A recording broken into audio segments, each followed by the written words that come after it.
پاک باندې خو خیر بوزي بیا ولا خیر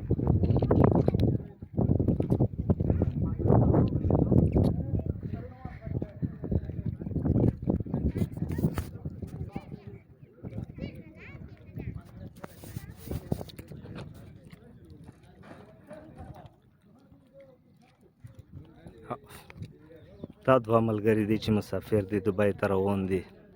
تنکي ځوانان دي دا چې مونږ وطن جوړ شي په خپل وطن مونږ ته هر څه میلاو شي د مسافریو نه دې بدبختیو نه به الله وسلي الله پاک دې بس دې مرد ته داسې قوت ورکړي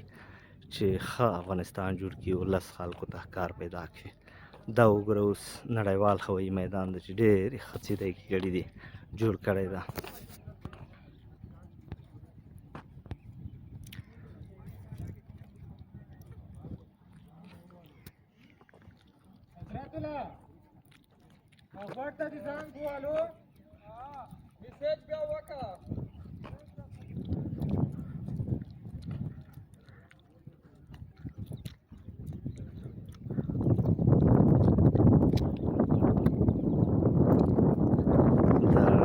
مسجد ته په دې میدان کې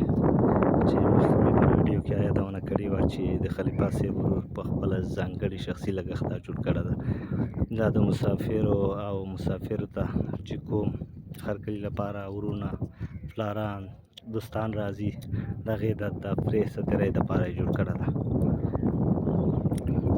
ډېر په اساسي ډول جوړ شوی ده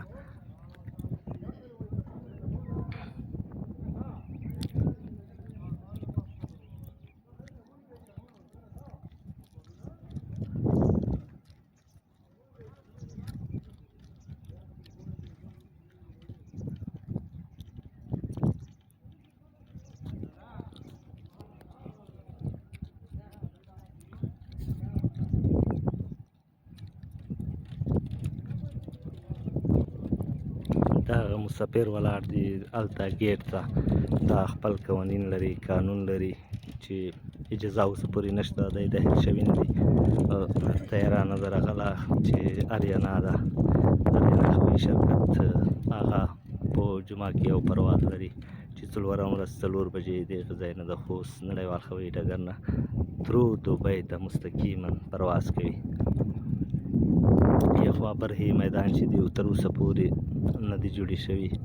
داسې ویجاړې پاتې دي او بعضې ځایونه کار روان ده دی وایي چې انشاءالله په راتلونکي کې به دا یو داسې میدان وي چې د کابل هرات مازار د دې نه بابا دي ځکه چې دې ته د خلیفه صاحب ډېره توجه ده چې دا میدان یو په اساسي توګه جوړ کړي مونږ بله د خلیفه صاحب نه یو دا غوښتنه ده چې دا ګمرک مسله د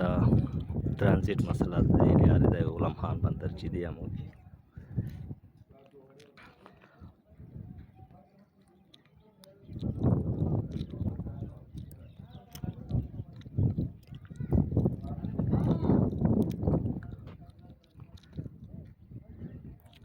دا بیا د خروج ګیټ ده مسافر چې راځي په دغه ګیټ باندې ووځي کوم دوستان مېلمانه چې راغلي وي دلته ورته انتظار وي دلته